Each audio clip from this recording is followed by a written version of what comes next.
जय श्री कृष्ण। स्वागत है आप सबका राधे श्याम के दीवानी चैनल पर। आज हम श्रीमद् भगवत गीता के 11वें अध्याय विश्व रूप दर्शन योग का मूल पाठ सुनने जा रहे हैं। यह वही अध्याय है जिसमें भगवान श्री कृष्ण ने अर्जुन को वह दिव्य दृष्टि प्रदान की जिससे अर्जुन ने भगवान के उस विराट स्वरूप का दर्शन किया जिसमें संपूर्ण सृष्टि, काल, देवता, ग्रह, नक्षत्र सब कुछ समाया हुआ था। ये अध्याय हमें यह अनुभूति कराता है कि भगवान सर्वव्यापक है। हर कण में, हर दिशा में, हर हृदय में वही विराजमान है। तो आइए श्रद्धा, समर्पण और भक्ति भाव के साथ सुनते हैं श्रीमद् भगवत गीता अध्याय 11 विश्व रूप दर्शन योग का मूल पाठ। जय श्री कृष्ण। इस प्रकार भगवान के वचन सुनकर अर्जुन बोले, हे भगवान, मेरे पर अनुग्रह करने के लिए परम गोपनीय आध्यात्म विषयक वचन अर्थात उपदेश आपके द्वारा जो कहा गया उससे मेरा यह अज्ञान नष्ट हो गया है। क्योंकि हे कमल नेत्र, मैंने भूतों की उत्पत्ति और प्रलय आपसे विस्तार पूर्वक सुने हैं तथा आपका अविनाशी प्रभाव भी सुना है। हे परमेश्वर, आप अपने को जैसा कहते हैं यह ठीक ऐसा ही है, परंतु हे पुरुषोत्तम, आपके ज्ञान, ऐश्वर्य, शक्ति, बल, वीर तथा तेज युक्त रूप को प्रत्यक्ष देखना चाहता हूँ। इसलिए हे प्रभु, मेरे द्वारा आपका रूप देखा जाना शक्य है। ऐसा यदि मानते हैं तो हे योगेश्वर, आप अपने अविनाशी स्वरूप का मुझे दर्शन कराइए। इस प्रकार अर्जुन के प्रार्थना करने पर श्री कृष्ण भगवान बोले, हे पार्थ, मेरे सैकड़ों तथा हजारों नाना प्रकार के और नाना वर्ण तथा आकृति वाले अलौकिक रूपों को देख। हे भरतवंशी अर्जुन, मेरे में आदित्यों को अर्थात अदिति के 12 पुत्रों को और 8 वसुओं को, 11 रुद्रों को तथा दोनों अश्विनी कुमारों को और 49 मरुदगणों को देख तथा और भी बहुत से पहले ना देखे हुए आश्चर्यमय रूपों को देख। हे गुणाकेश, अब इस मेरे शरीर में एक जगह स्थित हुए चराचर सहित संपूर्ण जगत को देख तथा और भी जो कुछ देखना चाहता है सो देख, परंतु मेरे को इन अपने प्राकृत नेत्रों द्वारा देखने को निसंदेह समर्थ नहीं है। इससे मैं तेरे लिए दिव्य अर्थात अलौकिक चक्षु देता हूँ। इससे तू मेरे प्रभाव को और योग शक्ति को देख। संजय बोले, हे राजन, महायोगेश्वर और सब पापों का नाश करने वाले भगवान ने इस प्रकार कहकर उसके उपरांत अर्जुन के लिए परम ऐश्वर्य युक्त दिव्य स्वरूप दिखाया। उस अनेक मुख और नेत्रों से युक्त तथा अनेक अद्भुत दर्शनों वाले एवं बहुत से दिव्य भूषणों से युक्त और बहुत से दिव्य शस्त्रों को हाथों में उठाए हुए तथा दिव्य माला और वस्त्रों को धारण किए हुए और दिव्य गंध का अनुलेपन किए हुए एवं सब प्रकार के आश्चर्यों से युक्त सीमा रहित विराट स्वरूप परम देव परमेश्वर को अर्जुन ने देखा। हे राजन, आकाश में 1000 सूर्यों के एक साथ उदय होने से उत्पन्न हुआ जो प्रकाश होवे, वह भी उस विश्व रूप परमात्मा के प्रकाश के सदृश कदाचित ही होवे। ऐसे आश्चर्यमय रूप को देखते हुए पांडुपुत्र अर्जुन ने उस काल में अनेक प्रकार से विभक्त हुए अर्थात पृथक पृथक हुए संपूर्ण जगत को उस देवों के देव श्री कृष्ण भगवान ने शरीर में एक जगह स्थित देखा। उसके अनंतर वह आश्चर्य से युक्त हुआ हर्षित रोमों वाला अर्जुन विश्वरूप परमात्मा को श्रद्धा भक्ति सहित सिर से प्रणाम करके हाथ जोड़े हुए बोला, हे देव, आपके शरीर में संपूर्ण देवों को तथा अनेक भूतों के समुदायों को और कमल के आसन पर बैठे हुए ब्रह्मा को तथा महादेव को और संपूर्ण ऋषियों को तथा दिव्य सर्पों को देखता हूँ। हे संपूर्ण विश्व के स्वामी, आपके अनेक हाथ, पेट, मुख और नेत्रों से युक्त तथा सब ओर से अनंत रूपों वाला देखता हूँ। हे विश्वरूप, आपके न अंत को देखता हूँ और न मध्य को और न आदि को ही देखता हूँ। हे विष्णु, आपको मैं मुकुट युक्त, गदा युक्त और चक्र युक्त तथा सब ओर से प्रकाशमान तेज का पुंज, प्रज्वलित अग्नि और सूर्य के सदृश ज्योति युक्त देखने में अति गहन और अप्रमेय स्वरूप सब ओर से देखता हूँ। इसलिए हे भगवान, आप ही जानने योग्य परम अक्षर हैं अर्थात परम परम परमात्मा हैं और आप ही इस जगत के परम आश्रय हैं तथा आप ही अनादि धर्म के रक्षक और आप ही अविनाशी सनातन पुरुष हैं, ऐसा मेरा मत है। हे परमेश्वर, मैं आपको आदि अंत और मध्य से रहित तथा अनंत सामर्थ्य से युक्त और अनंत हाथों वाला तथा चंद्र सूर्य रूप नेत्रों वाला और प्रज्वलित अग्नि रूप मुख वाला तथा अपने तेज से इस जगत को तपायमान करता हुआ देखता हूँ। हे महात्मन, यह स्वर्ग और पृथ्वी के बीच का संपूर्ण आकाश तथा सब दिशाएं एक आपसे ही परिपूर्ण है तथा आपके इस अलौकिक और भयंकर रूप को देखकर तीनों लोग अति व्यथा को प्राप्त हो रहे हैं। हे गोविंद, वे सब देवताओं के समूह आप में ही प्रवेश करते हैं और कई एक भयभीत होकर हाथ जोड़े हुए आपके नाम और गुणों का उच्चारण करते हैं तथा महर्षि और सिद्धों के समुदाय कल्याण होवे ऐसा कहकर उत्तम उत्तम स्तोत्रों द्वारा आपकी स्तुति करते हैं।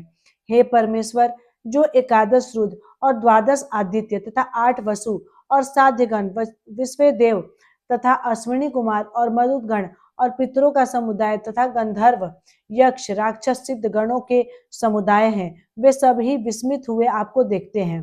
हे महाबाहो, आपके बहुत से मुख और नेत्रों वाले तथा बहुत हाथ जंघा और पैरों वाले, बहुत उदरों वाले तथा बहुत सी विकराल दाढ़ों वाले महान रूप को देखकर सब लोग व्याकुल हो रहे हैं तथा मैं भी व्याकुल हो रहा हूँ, क्योंकि हे विष्णु, आकाश के साथ स्पर्श किए हुए दीप्यमान अनेक प्ररूपों से युक्त तथा फैलाए हुए मुख और प्रकाशमान विशाल नेत्रों से युक्त आपको देखकर भयभीत अंतःकरण वाला मैं धीरज और शांति को प्राप्त नहीं होता हूँ। हे भगवान, आपके विकराल दाढ़ों वाले और प्रलय काल की अग्नि के समान प्रज्वलित मुखों को देखकर दिशाओं को नहीं जानता हूँ और सुख को भी प्राप्त नहीं होता हूँ। इसलिए हे देवेश, हे जगनिवास, आप प्रसन्न होवे। मैं देखता हूँ कि सब में धृतराष्ट्र के पुत्र राजाओं के समुदाय सहित आप में प्रवेश करते हैं और भीष्म पितामह द्रोणाचार्य तथा वह कर्ण हमारे पक्ष के भी प्रधान योद्धाओं के सहित सब के सब वेग युक्त हुए आपके विकराल दाढ़ों वाले भयानक मुख में प्रवेश करते हैं और कई एक चूर्ण हुए सिरों सहित आपके दांतों के बीच में लगे हुए दिखते हैं। हे विश्वमूर्ते, जैसे नदियों के बहुत से जल के प्रवाह समुद्र के ही सम्मुख दौड़ते हैं अर्थात समुद्र में प्रवेश करते हैं, वैसे ही वे सूरवीर मनुष्यों के समुदाय भी आपके प्रज्वलित हुए मुखों में प्रवेश करते हैं अर्थात जैसे पतंग मोह के वश में होकर नष्ट होने के लिए प्रज्वलित अग्नि में अति वेग से युक्त हुए प्रवेश करता है, वैसे ही यह सब लोग भी अपने नाश के लिए आपके मुख में अति वेग से युक्त हुए प्रवेश करते हैं और आप उन संपूर्ण लोगों को प्रज्वलित मुखों द्वारा ग्रसन करते हुए सब ओर से चाट रहे हैं। हे विष्णु, आपका उग्र प्रकाश संपूर्ण जगत को तेज द्वारा परिपूर्ण करके तपायमान करता है। हे भगवान, कृपा करके मेरे प्रति कहिए कि आप उग्र रूप वाले कौन हैं। हे देवों में श्रेष्ठ, आपको नमस्कार होवे। आप प्रसन्न होइए। आदि स्वरूप आपको मैं तत्व से जानता हूँ, क्योंकि आपकी प्रवृत्ति को मैं नहीं जानता। इस प्रकार अर्जुन के पूछने पर श्री कृष्ण भगवान बोले, हे अर्जुन, मैं लोकों का नाश करने वाला बढ़ा हुआ महाकाल हूँ। इस समय इन लोकों को नष्ट करने के लिए प्रेरित हुआ हूँ। इसलिए जो प्रतिपक्षियों की सेना में स्थित हुए योद्धा लोग हैं, वे सब तेरे बिना भी नहीं रहेंगे, अर्थात युद्ध ना करने से भी इनका नाश हो जाएगा। इससे तू खड़ा हो और यश को प्राप्त कर तथा शत्रुओं को जीतकर धन धान्य से संपन्न राज्य को भोग, और यह सब सूरवीर पहले से ही मेरे द्वारा मारे हुए हैं। हे स्वयसाचिन, तू तो केवल निमित्त मात्र ही हो जा तथा इन द्रोणाचार्य और भीष्म पितामह तथा जयद्रथ और कर्ण तथा और भी बहुत से मेरे द्वारा मारे हुए सूरवीर योद्धाओं को तू मार और भय मत कर। निसंदेह तू युद्ध में वैरियों को जीतेगा, इसलिए युद्ध कर। इसके उपरांत संजय बोले कि हे राजन, केशव भगवान के इस वचन को सुनकर मुकुटधारी अर्जुन हाथ जोड़े हुए कांपता हुआ नमस्कार करके फिर भी भयभीत हुआ प्रणाम करके भगवान श्री कृष्ण के प्रति गदगद वाणी से बोला कि हे अंतर्यामिन, यह योगी ही है कि जो आपके नाम और प्रभाव के कीर्तन से जगत अति हर्षित होता है और अनुराग को भी प्राप्त होता है तथा भयभीत हुए राक्षस लोग दिशाओं में भागते हैं और सब सिद्ध गणों के समुदाय नमस्कार करते हैं। हे महात्मन, ब्रह्मा के भी आदि करता और सबसे बड़े आपके लिए वे कैसे नमस्कार नहीं करें, क्योंकि हे अनंत, हे देवेश, हे जगनिवास, जो सत असत और उनसे परे अक्षर अर्थात सच्चिदानंद घन ब्रह्म है, वह आप ही है। हे प्रभु, आप आदि देव और सनातन पुरुष है। आप इस जगत के परम आश्रय और जानने वाले तथा जानने योग्य और परम धाम हैं। हे अनंत रूप, आपसे यह सब जगत व्याप्त अर्थात परिपूर्ण है। हे हरे, आप वायु, यमराज, अग्नि, वरुण, चंद्रमा तथा प्रजा के स्वामी ब्रह्मा और ब्रह्मा के भी पिता, आपके लिए हजारों बार नमस्कार नमस्कार होवे। आपके लिए फिर भी बार बार नमस्कार नमस्कार होवे। हे अनंत सामर्थ्य वाले, आपके लिए आगे से और पीछे से भी नमस्कार है। हे सर्वात्मन, आपके लिए सब ओर से ही नमस्कार है, क्योंकि अनंत पराक्रमशाली आप सब संसार को व्याप्त किए हुए हैं। इसमें आप ही सर्वरूप हैं। हे परमेश्वर, सखा ऐसा मानकर आपके इस प्रभाव को ना जानते हुए मेरे द्वारा प्रेम से अथवा प्रमाद से भी हे कृष्ण, हे यादव, हे सखे, इस प्रकार जो कुछ हठ पूर्वक कहा गया है, और हे अच्युत, जो आप हंसी के लिए विहार, सैया, आसन और भोजनादिकों में अकेले अथवा उन सखाओं के सामने भी अपमानित किए गए हैं, वह सब अपराध अप्रमेय स्वरूप अर्थात अचिंत्य प्रभाव वाले आपसे मैं क्षमा कराता हूँ। हे विश्वेश्वर, आप इस चराचर जगत के पिता और गुरु से भी बड़े गुरु एवं अति पूजनीय हैं। हे अतिशय प्रभाव वाले, तीनों लोकों में आपके समान भी दूसरा कोई नहीं है, फिर अधिक कैसे होवे। इससे हे प्रभु, मैं शरीर को अच्छी प्रकार चरणों में रख के और प्रणाम करके स्तुति करने योग्य आप ईश्वर को प्रसन्न होने के लिए प्रार्थना करता हूँ। हे देव, पिता जैसे पुत्र के, सखा और जैसे सखा के और पति जैसे प्रिय स्त्री के, वैसे ही आप भी मेरे अपराध को सहन करने के लिए योग्य हैं। हे विश्वमूर्ते, मैं पहले न देखे हुए आश्चर्य में आपके इस रूप को देखकर हर्षित हो रहा हूँ और मेरा मन भय से अति व्याकुल हो रहा है। इसलिए हे देव, आप उस अपने चतुर्भुज रूप को ही मेरे लिए दिखाइए। हे देवेश, हे जगनिवास, प्रसन्न होइए। हे विष्णु, मैं वैसे ही आपको मुकुट धारण किए हुए तथा गदा और चक्र हाथ में लिए हुए देखना चाहता हूँ। इसलिए हे विश्वरूप, हे सहस्त्रबाहो, आप उस ही चतुर्भुज रूप से युक्त होइए। इस प्रकार अर्जुन की प्रार्थना को सुनकर श्री कृष्ण भगवान बोले, हे अर्जुन, अनुग्रह पूर्वक मैंने अपनी योग शक्ति के प्रभाव से यह मेरा परम तेजोमय, सबका आदि और सीमा रहित विराट रूप तेरे को दिखाया है, जो कि तेरे सिवा दूसरे से पहले नहीं देखा गया। हे अर्जुन, मनुष्य लोकों में इस प्रकार विश्व रूप वाला मैंने वेद और यज्ञों के अध्ययन से तथा ना दान से और ना क्रियाओं से और ना उग्र तपों से ही तेरे सिवा दूसरे से देखे जाना शक्य हूँ।